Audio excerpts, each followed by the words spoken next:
Hi, I'm Erica, and today we are talking about bids at estate sales. Estate sales and bids don't seem like they would go together. After all, auctions are where people usually associate bidding taking place. But you will encounter items that are accepting bids at some estate sales. So what are bids all about? On high-priced items or rare items, it is not uncommon for companies to take bids.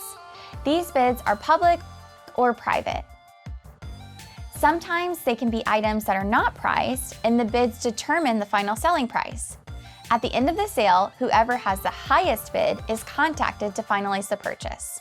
Some companies require the bid to be a percentage of the item's sticker price or have no requirements at all. Some companies require that a good faith deposit be made when making the bid to show you are serious. Remember, a bid is your word that you will pay the stated price. It is a contract and should be treated as such.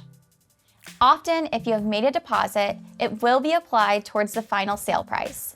If your bid is not the highest, your deposit is refunded.